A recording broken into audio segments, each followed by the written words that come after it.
Welcome, everyone. My name is Carlos Mancata, Director of Client Services at InfoReady. Thanks for taking the time to join us for today's Peer Spotlight webinar. Our guest panelist today is Michael Weinmiller from the University of Texas Southwestern Medical Center. Michael is a Department Program Manager at the Simmons Comprehensive Cancer Center. Gotta remember that third C. A lot of work goes into getting that third C. The theme of the webinar today is best practices in form collection and routing. So while UT Southwestern uses InfoReady extensively for limited submissions and internal funding opportunities, Michael will be focusing on how UT Southwestern uses InfoReady to manage a variety of other non-competitive processes using the system, including the general template. Now, before turning things over to Michael, I did want to go over a few logistics for the webinar. So the webinar is scheduled for 60 minutes. The presentation will be about 30 minutes, and then we'll have about 30 minutes for Q&A with the panelists. The phones today are muted. So if you do have a question you'd like to get in, please use the Q&A option on the webinar. On top of that, we will have some poll questions presented throughout the webinar. One of them you may have seen when you first joined. That question asks whether you are using any sort of automated system to collect forms for non-competitive processes. So we'll keep that poll open for a couple more minutes to get those answers in. Now, having finished with the logistics, I did want to put in a plug for our annual customer satisfaction survey. You may have seen an email about that go out already. There will be another email going out sometime this week as well. Your feedback is really helpful because it allows us to kind of collect information and know what we need to do to continue providing you a high level of support and service, be that in the product or how we interact with you. So if you get that, please do fill it out. Thank you so much. Now that we've covered the logistics, let's turn it over to what you're here for. Michael Weinmiller, our panelist today, is going to be sharing tons of great information, and I'm going to turn it over to you, Michael. The show is all yours. Awesome. Thanks so much, Carlos. I really appreciate the opportunity to share a little bit about how we handle things here at UT Southwestern Medical Center, specifically within the Simmons Comprehensive Cancer Center. As you can see, we have a beautiful facility here, and the research that goes on behind those doors is really, really important. And what we do is we try to maximize the time that we have for each investigator and the time we have as it relates to making sure processes and procedures are in alignment with the goal of the Cancer Center, which is to advance our science. So you can go to the next slide if you want to. So today we're going to talk about best practices in form collection and routing. We do use InfoReady, as Carlos said, for a lot of the limited submissions and things within the Cancer Center. But today I'm going to focus just specifically on the form collection and routing that we do outside of a traditional use that you might be thinking of, whether you own InfoReady or you're thinking about getting InfoReady. So go ahead to the next slide. Again, my name is Michael Weinmiller. I am the Department Program Manager here under the Research Administration umbrella of the Simmons Comprehensive Cancer Center. We are a matrix center, so we do operate in the umbrella of the overall university. That means that we have our own functions, and then many of our functions roll up through a central research administration office. So while we have our own funding programs and PIs that we support, some of our federal funding, state funding, those types of things do roll through central, research administration department. So what we do here is within InfoReady is specific to the Cancer Center and is really focused around maximizing our mission. So our focus areas, and I have a team that does this, it's not just me. I just happen to be the spokesperson today for the team. Because I have about 12 years experience in the research and administration world and have seen different sides of research and different products, I wanted to really emphasize the value that InfoReady has provided to us since we acquired the product back in July of 2019. Now, specifically, my area of responsibility is an overall umbrella of grants, contracts, some cancer center administrative functions. We also handle human resources for an individual group of PIs that are actually appointed to our cancer center. And then we also have our own pretty well developed intramural funding program where we actually give out money specifically from the cancer center through an LOI or RFA process. So those are kind of the broad areas that me and my team work on. And again, it's a team effort and I can't thank them enough for what they help. Next slide. So what I want to share today with you is basically an alternative use for using the existing InfoReady system and how we've been able to do that here at UT Southwestern. So today's focus is going to be demonstrating the use of InfoReady to streamline the various administrative and HR processes for both form collection and routing. Next slide.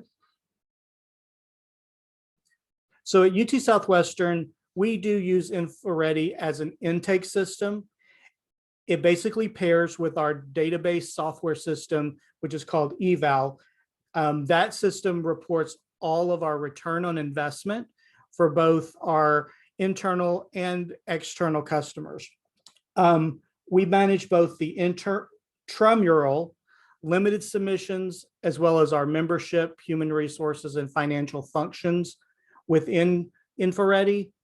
And we have both a cancer center and a department work group. So we are very intertwined in terms of supporting both a cancer center and a department all at the same time. So it's a pretty robust operation that we have here. Like I said, we don't collect, I should point out, we do not collect any patient information. So PHI, things like that are not collected in our system. We strictly use this as form collection for process-oriented matters. So let's go on to the next slide. So before InfoReady was kind of a sad situation. We had a lot of problems. We had a very manual process. Everything was email based. So when it came to workflow, it was simply keeping up with a trail of emails, individual by individual. As you can imagine, and as most of you know, when you're working on an RFA or any type of process and you have multiple individuals applying and also multiple individuals possibly reviewing, you have a lot of back and forth that has to occur, or just a lot of follow-up. So we had a lot of email-based workflows and things that we had to do: send this email at this time, respond in this way to keep things, on a semi-normal track. That caused staff frustrations because obviously one person getting lots and lots and lots of emails at a time can be very frustrating because you kind of forget sometimes where you're at in the process. And it's just a very, very time-consuming process for individuals. It also creates some dissatisfaction when you have reviewers and approvers in the process because, again, they're getting multiple emails, reminders. All of that is done manually. So it gets really difficult to really track any of your outcomes, whether it be from a return on investment standpoint when you're talking about grant awarded funds, or whether you're talking about just the simple outcome of something being approved or denied. Also, if there's a problem with a request that's come in, being able to track where that is in the flow of the process is very difficult when you're doing it in email. you have a lot of spreadsheets, a lot of Excel and other documents that really become overly burdensome to try to maintain, as well as get your day-to-day work assignments done. So that was largely our problem before InfoReady. Obviously, we implemented InfoReady for the purpose of limited submissions and internal grant submissions, but we quickly realized that we could use it for any process that required an approval cycle, where we were needing information from a party on campus as part of our organization that needed an approval cycle and needed to be vetted with an outcome. So that's where we kind of started exploring how we could use InfoReady for that purpose. Now, depending on the template that you have, if you have the general template, it makes it a little bit easier, because the general template will allow you to customize some of the requirements and kind of make it feel a little more like a customized form. If you have the standard package, you can still do it. You're just going to have a little bit of issue when it comes to the way things look to the outside user. But again, it's nothing that you can't resolve pretty easily, and nothing that distracts from the overall experience.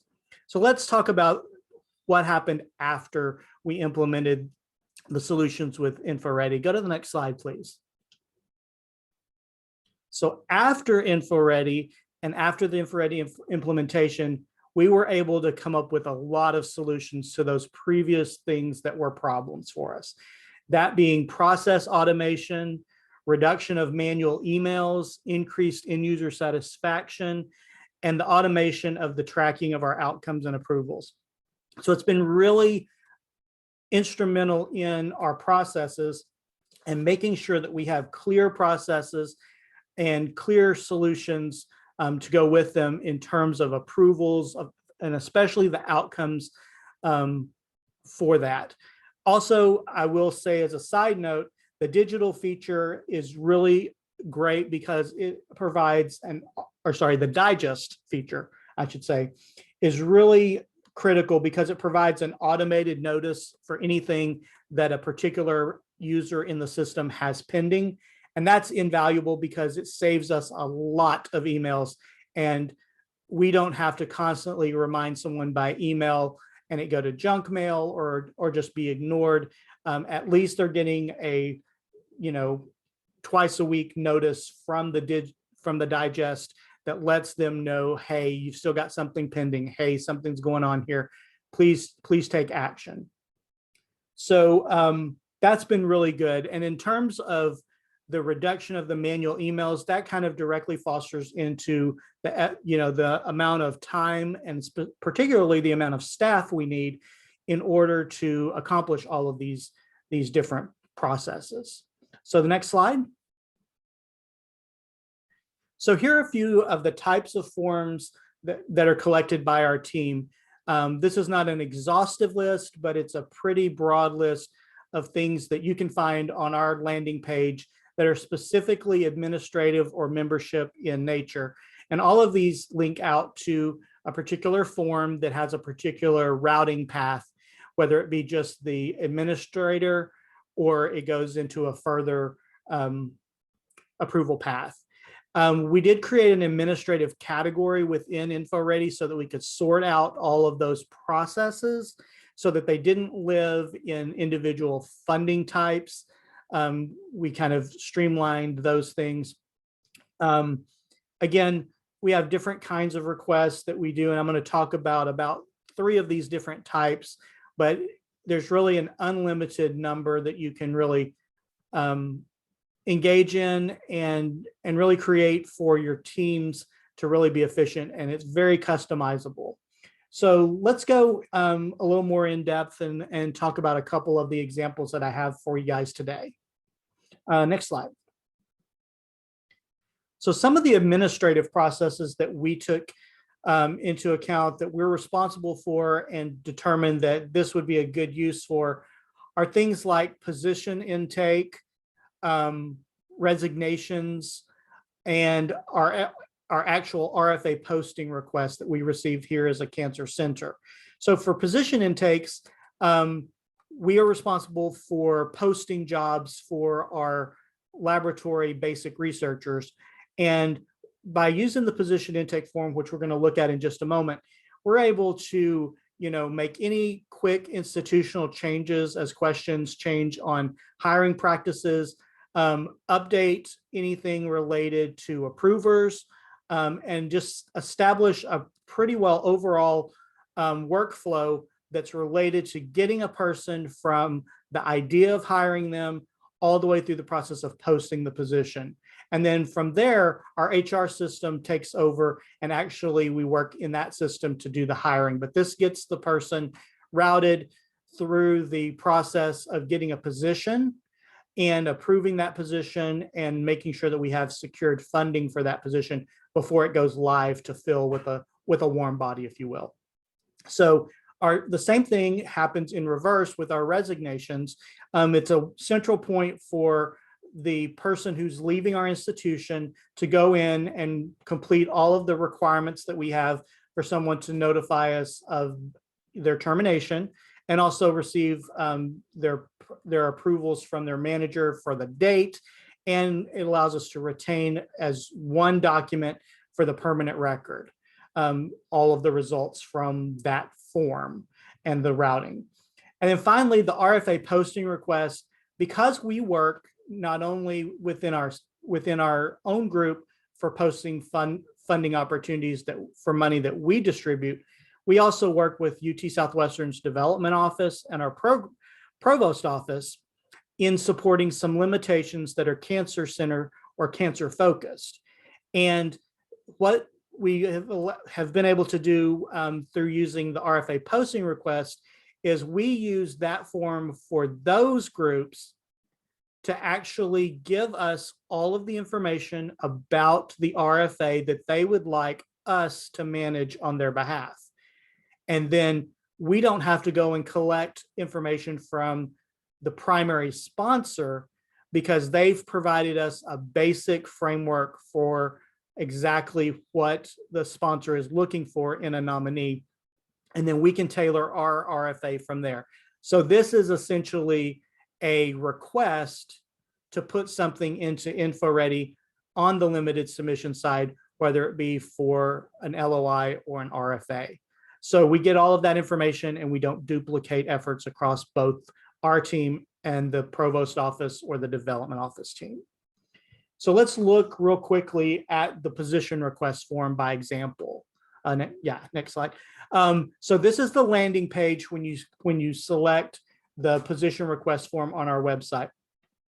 As you'll see here, this is limited to our primary department center, which is the Comprehensive Cancer Center.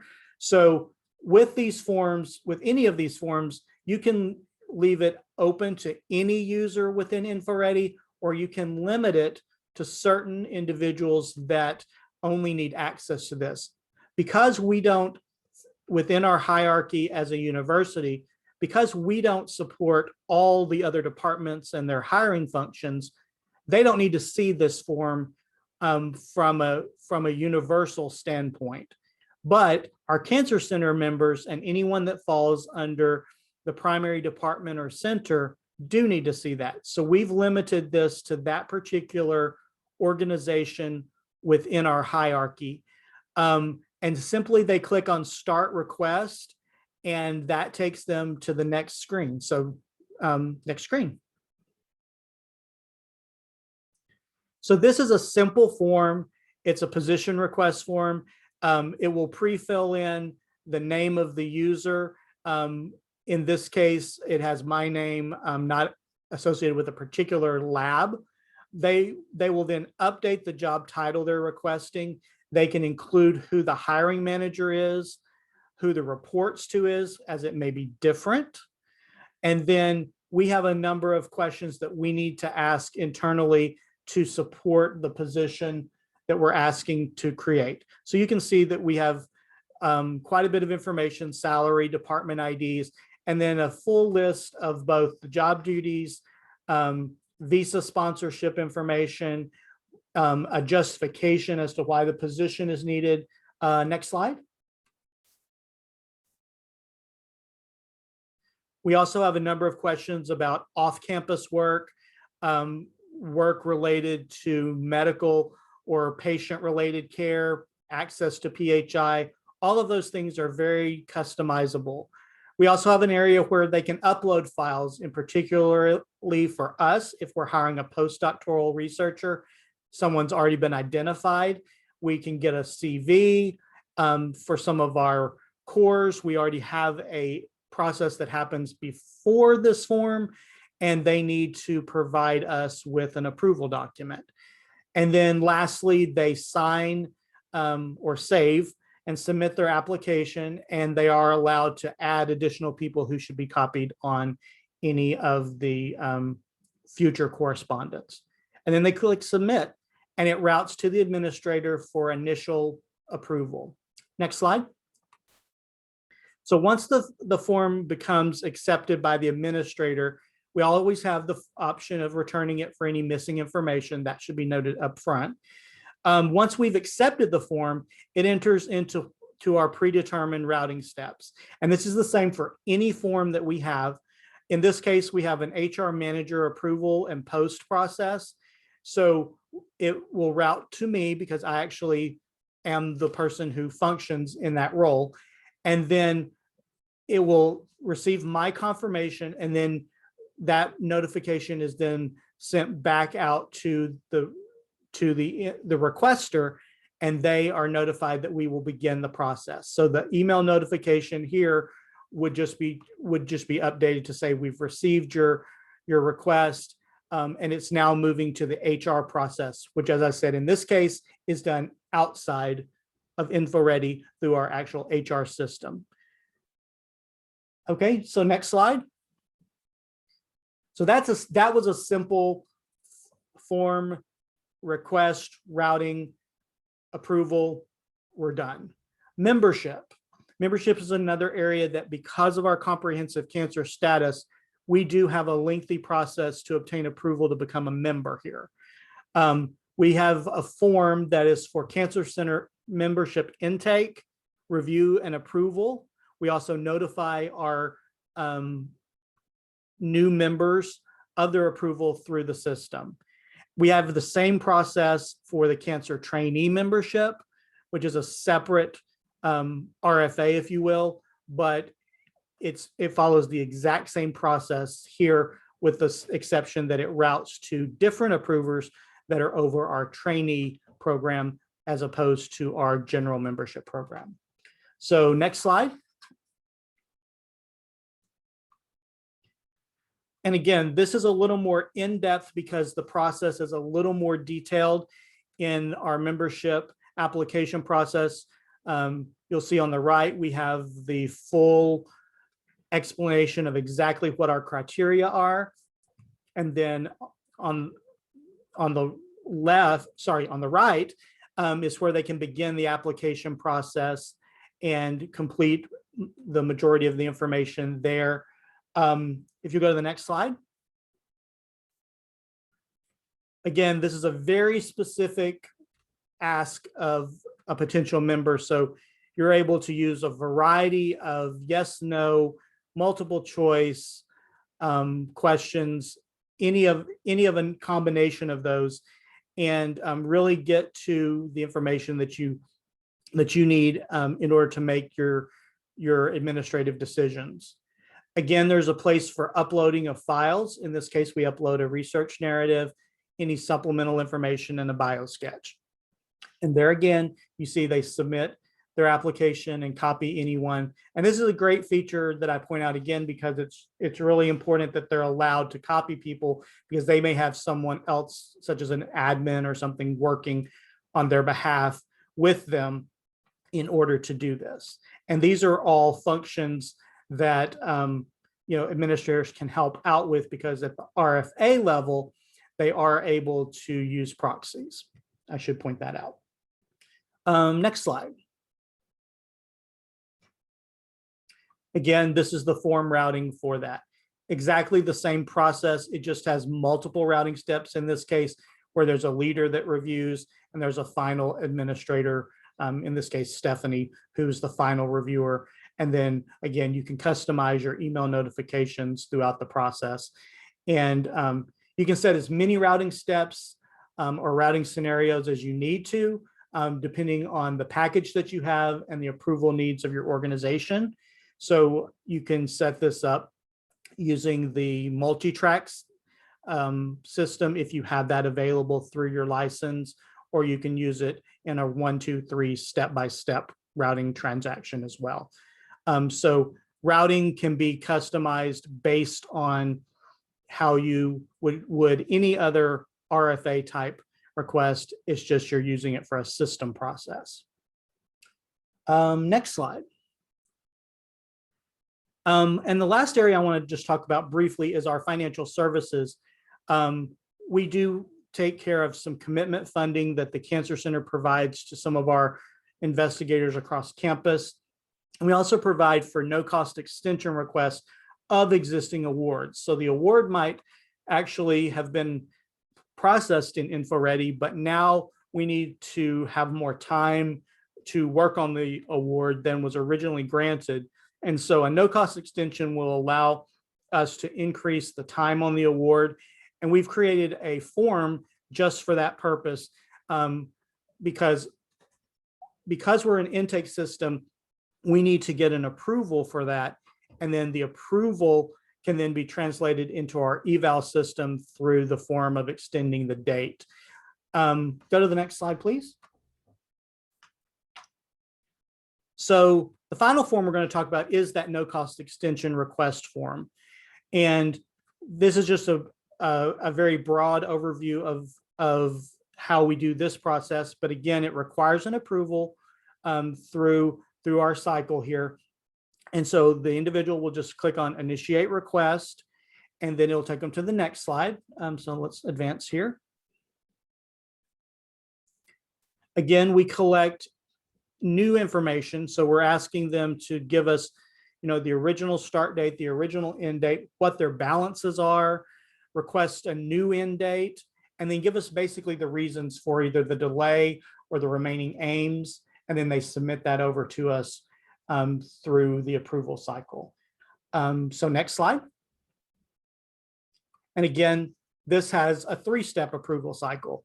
It goes to leadership, it goes to our accounting team, and then it goes to the award team for final execution of the no-cost extension. And once all of that's done, we use the custom email notifications to send the appropriate notices, and the awards are extended in both our eval system and in our InfoReady award, just to keep the profile updated. And next slide. So lastly, I just wanted to include a few important tips and tricks. Each InfoReady license does have different levels of customization. So whether you have the general template, the multi-track routing available to you, all depends on the type of package your organization has purchased. But you can do simple forms, with any package, and more complex forms can be manipulated with those other templates. It's really important when you're using these as forms rather than RFAs that you add no specific dates for due dates. It's also important that you narrow it to specific organizations within your hierarchy if it's necessary, so that not everyone can see every form. Only those front-end users who need the form have access to the form, whether it be by department, whatever your hierarchy is within InfoReady. And then you should always set it to an unlimited number of applications, because in most cases, the form is going to be used multiple times by the same user. Not always, but most of the time it will be. So that's just some basic overview of how we're using it and the types of forms we're using here at UT Southwestern. Next slide. The last thing that I would share is just to think outside the box. Anything that you're using a manual process for, you might be able to do something in InfoReady to solve the problem, to minimize your interaction by email, to solve user frustrations, whether it be from the administrator or from the reviewers. And overall, you just have to use a little bit of imagination and think of what needs a process, what can you use a form for, and a routing step for it. So just use a little bit of imagination. That's how we got to where we are. And I have to say that it's been an amazing journey, and we're finding new ways to use InfoReady every day, whether it be for our grant submissions, limited submissions, or this type of process as well. So with that, I'll turn it back over to the group, and happy to answer any questions.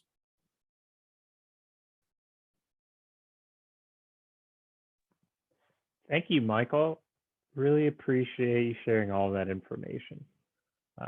Those tips, those best practices, I think go a long way in order to help people use the system for those processes. Because thinking outside the, when institutions begin using InfoReady, they think of it for those core use cases of limited submissions and internal funding opportunities. So one doesn't always think outside the box, as you said, on the other uses for the system that you described.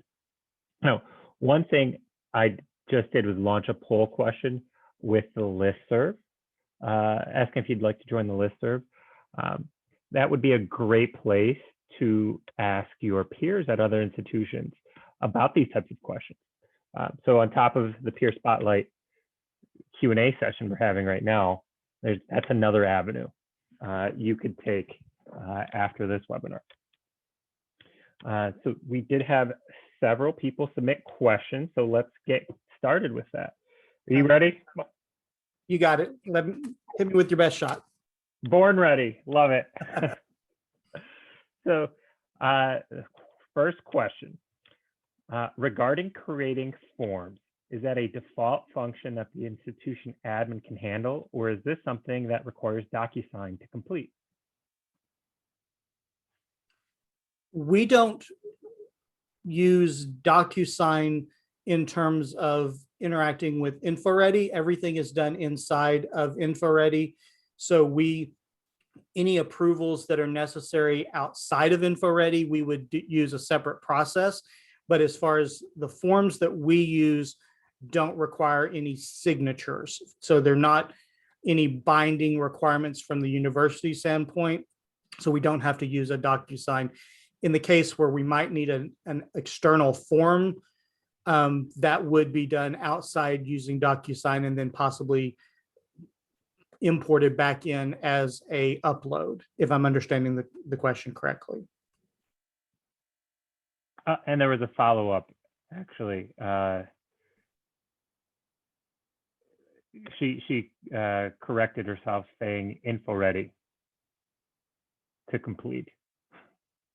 So I think you may have answered that.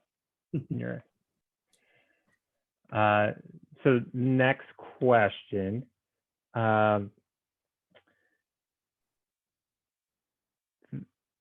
This is regarding eval. So quote, this may be too specific, but interested in the eval link. Do you export from InfoReady and then map the import into the eval system? Right now, we do not. We have an eval administrator who handles all of our return on investment. And then we have a team member here who administers all of the data from InfoReady and manually transfers that into eval. I believe the capabilities do exist to download a CSV file and get that information manipulated. We have very short and very small groups of activities when we're awarding out funds. So we have not found the need to use it on a large scale. It's just easier for us to manually input the few things we need in terms of award data into eval. But yes, you could definitely do that, especially if you're awarding a large number of competitions, giving out a large number of awards, and then needing to track those, you could definitely do that through the reporting functions within InfoReady, and then convert that to the correct columns to match whatever your eval template is. Thanks, Michael.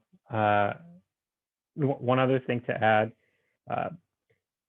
within InfoReady, there's a module called progress reports used for follow-up reporting to measure things such as outcomes, milestones, ROI.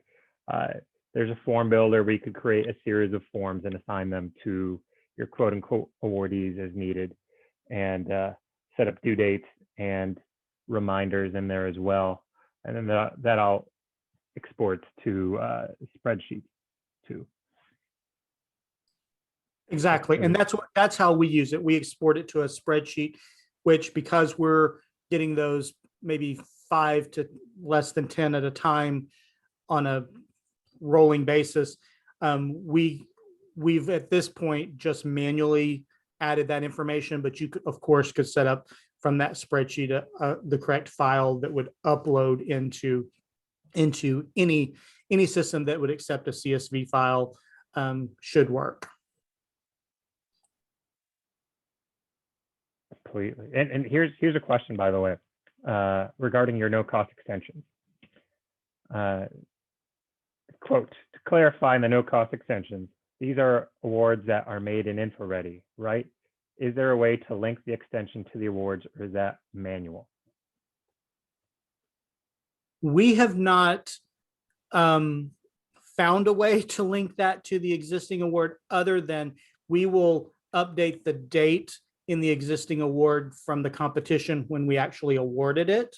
But because the way we use InfoReady is a data collection vehicle, we don't use it as an ongoing maintenance vehicle. The only thing we update in InfoReady is that end date. If we extend it by 1 year, we will update it in InfoReady for that purpose. But because all of our reporting comes out of eval, both InfoReady and eval are updated with that new end date, but we don't have that as part of, and of course, any subsequent progress report, those are extended as well. But we don't have, if I'm understanding it correctly, there's nothing that happens automatically between our form and the original award. It's not linked in any way to the original funded application, if you will. It is a manual process to do that. And one quick thing, Michael mentioned adding project extension dates. There's actually an option on the award page within InfoReady where you could add those project dates. So just click the add button and put in the extended dates for the project. And here's a follow-up to that question about no cost extensions, asking for your opinion on maybe the no cost extensions being in progress reports associated to the original submission in the system. What do you think? That would be an amazing option if we had the ability to go into something that has already been awarded, and it allowed us to add a no cost extension.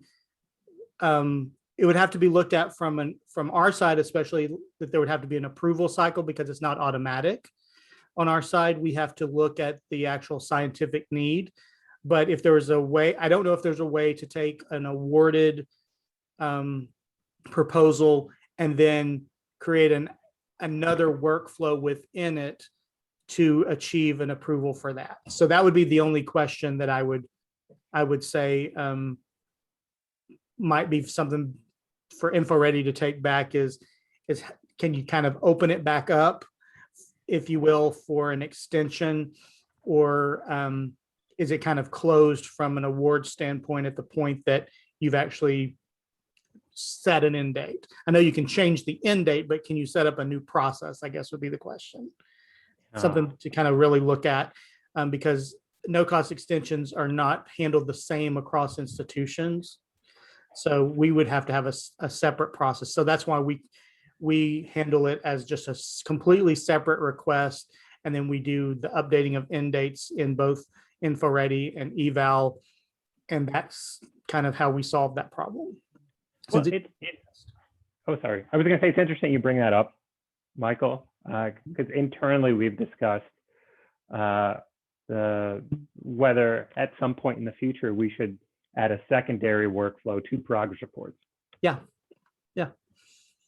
So it would definitely be something that I think would be utilized pretty universally in one way or another. Someone usually has to approve a no-cost extension. Somebody, if it may be one person, it may be five, but someone usually has to do that. So having the ability to do that within the award would just eliminate us having a separate form for that. Right now, it's just a workaround. Got it. Well, thanks for your insights on that. Sure. You've been thinking about it a lot, so yeah, I think people on the call really appreciate that feedback. So here's another question for you. Is it possible to create a form inside InfoReady with 3 routing steps to multiple people? If so, can it be built inside of each awardee's application record in InfoReady, or does it need to exist as a standalone form like a project change request and appear on the homepage? I think generally the first part of the question is yes, you can create multiple routing steps. There's essentially a very open number of routing steps to multiple different people. Building it inside each awardee's application would be something a little more technical than I would know, in that might be able to be accomplished in some ways through the multi-track system, depending on what the individual is applying for. Say it's a funding application, but there's a routing step for postdocs, a routing step for graduate students, and a routing step for PIs.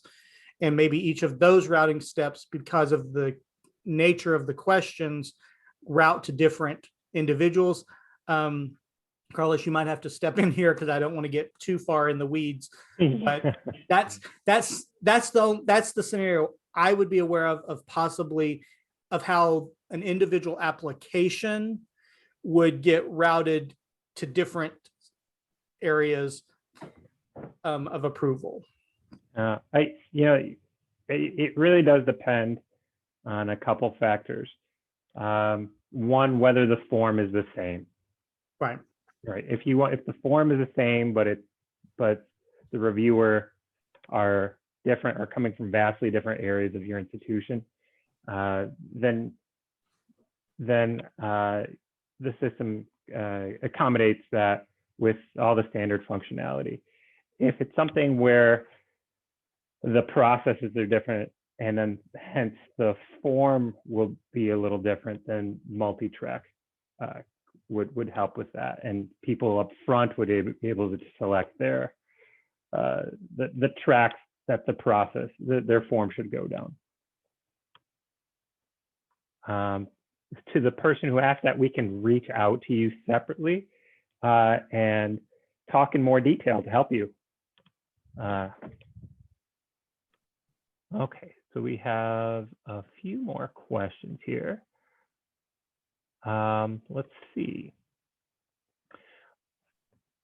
For approved no-cost extensions, we require the PI to upload the no-cost extension approval in the progress report. And the PIs are then required to submit a brief interim progress report bulleting what has been done at the original progress report due date. The new end date is also required to be entered by the PI. So that person provided an example of how they're using the progress report to handle no cost extension. But Michael mentioned having they're at UT Southwestern, they have a workflow, more standardized workflow involved in that. So that's an example of how different institutions are using the system differently. It's a great option. Yeah, and that's one of the great things about the system. Everyone handles their processes slightly differently, so it can accommodate different needs.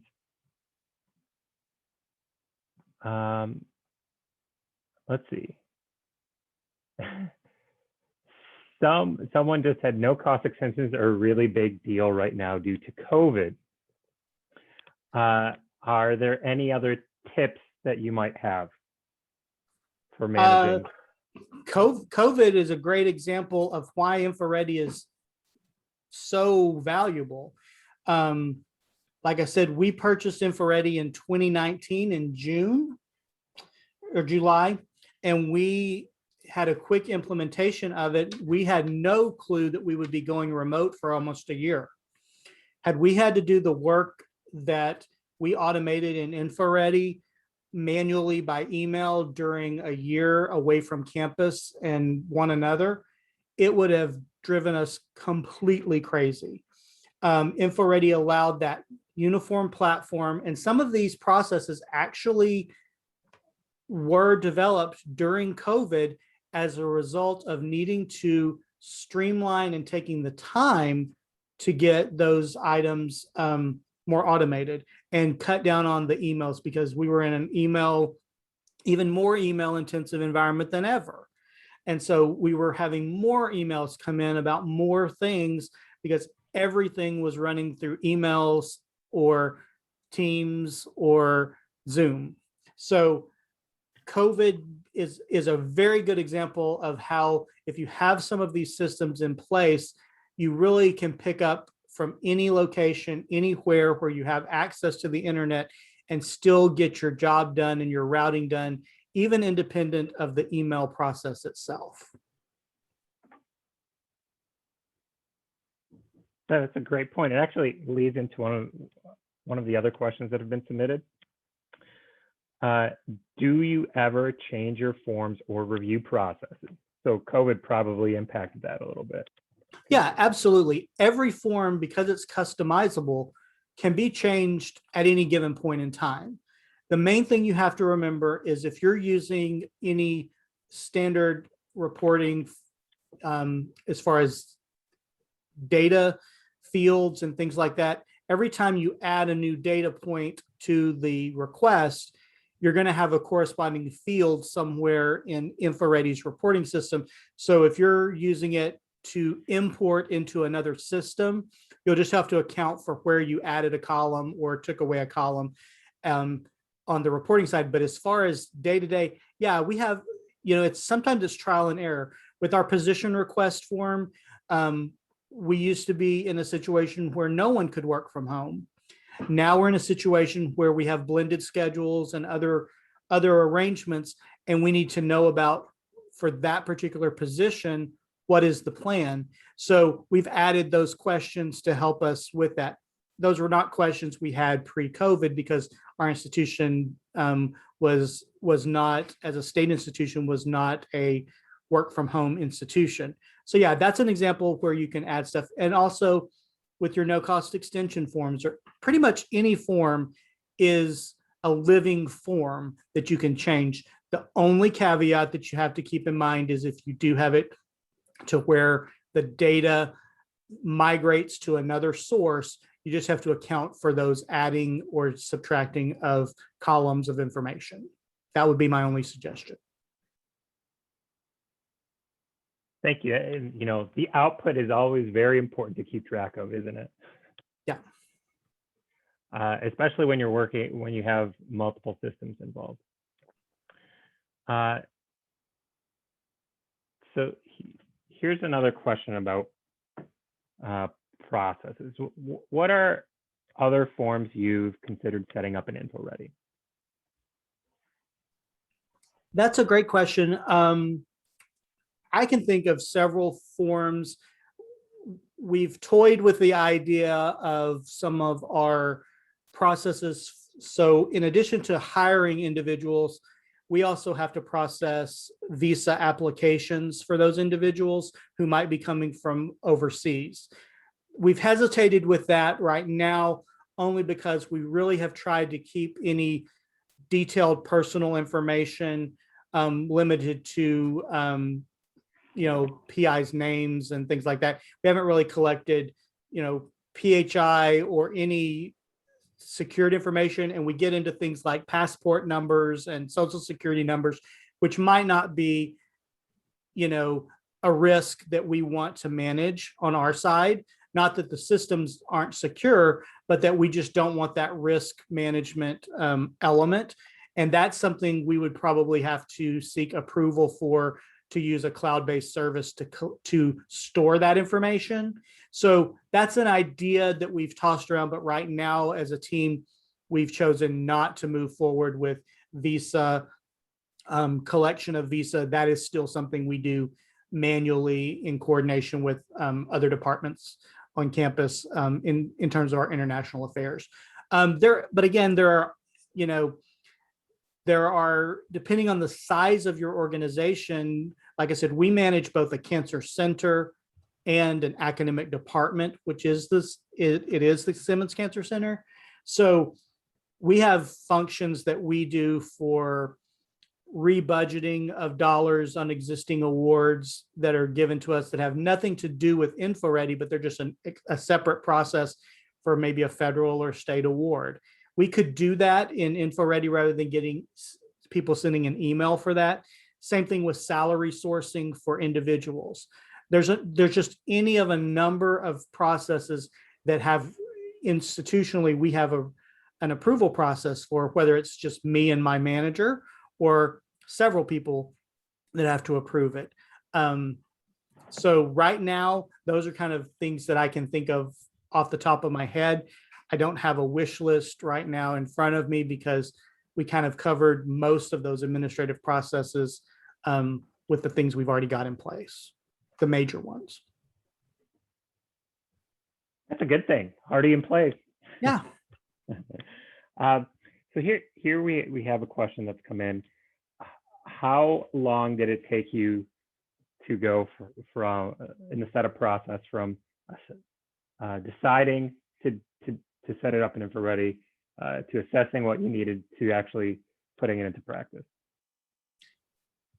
It's really dependent on how much time the individual administrator has to set up the form.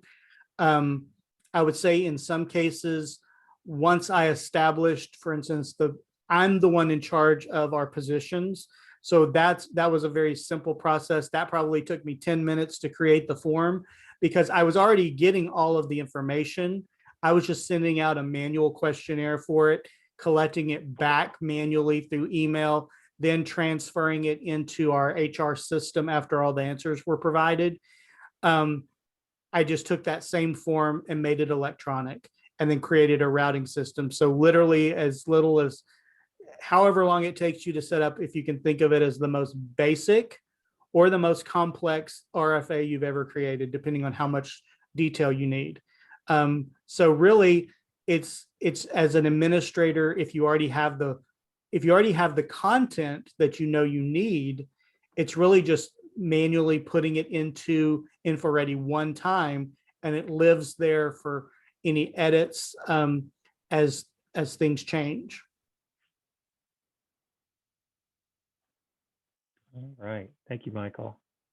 That's always a question people have on, like, how much effort am I going to have to put in to make this happen, right? The cost benefit analysis. Yeah, I can guarantee you the amount of time that you put in to create the form one time will more than pay for itself over the lifetime of use of the form once it's requested, and the amount of time you'll save having to send that same form out to different people every time. It's much easier when you can send everyone to a link, or in an ideal world, everyone learns where the link is on your website and they know to automatically go there. Yeah, and here's a question that I ask everyone. So this particular question comes from me. How did your members, your faculty members, take to adopting the system for these other processes? Was there any pushback, or was it pretty seamless because they were already using InfoReady for other things?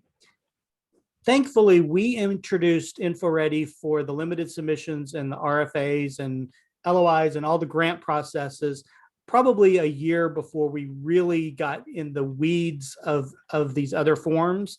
So it's pretty seamless to me. Rarely do I have a PI not want to fill out a form. They look at it as it's all here, it's all available. Because I have required and non-required fields, it's just easy for them to know exactly what we're looking for. And I don't have to worry about getting it in 50 different formats. So some people would answer a questionnaire right in the questionnaire. Some people would answer the questionnaire in a separate document. Some people would answer 3 of the 5 questions and leave 2 of the required things off in a manual world. In the system, it's very clear what you have to fill in and what is optional. So they've really enjoyed it, and we get tons of feedback about, oh, how easy this is. And from our perspective, when we get it in the correct format and the same format every time, we are able to move it through the approval process very quickly, because everyone is in the approval process is used to seeing the same fields and the same information in the same place, not the same information, but the information in the same spot every time. So they know right where to look for the scientific update. They know right where to look for the new end date, because it's all in the same place every single time. Well, that probably helps with having the reviewers and approvers complete things on time, doesn't it? Yeah, absolutely. Absolutely. Well, great. Well, people love familiarity, that's for sure. All right. We're almost done here. I think we have time for one more question. And here's a softball for you. How many submissions are you processing per year, and how many people are in your office that help manage those processes and submissions in InfoReady? That is a great question. So overall, within the footprint of the Cancer Center, we have a data management and membership team of 2. We have a financial team of 1. And then we have an education team of 3 and an intramural team of 2. So we have roughly 10 folks. I think if I did my math right, 9 to 10 folks who actually manage all of our processes. That's not just the InfoReady system. They all have access, of course, to the InfoReady system, but that's not just the InfoReady system alone. They manage all of our Cancer Center operations, all of our training and education programs, everything related to the operations within the Cancer Center. In terms of the actual InfoReady and how we use the system in terms of how many, what was the Volume. last part of the question? Oh, like actual how many competitions have we launched and things of that nature. We last year in 2020, we were fortunate to have our 5-year renewal for our Cancer Center support grant, which funds our Cancer Center. That particular process required us to collect almost 300 biosketches. We created a biosketch workflow, if you will, to evaluate all of those to make sure that they met the NIH criteria. So that process alone, we collected over 300 applications in a single what someone might call a competition or RFA that went through multiple levels of review. That was an example where we used InfoReady to really help us, manage a very large project. On average, we probably manage 15 to 20 individual applications where we solicit letters of intent for outside partners. And then we have about 10 to 12 of our own throughout the year programs where we actually give out money. We have a couple of cycles throughout the year for our intramural programs.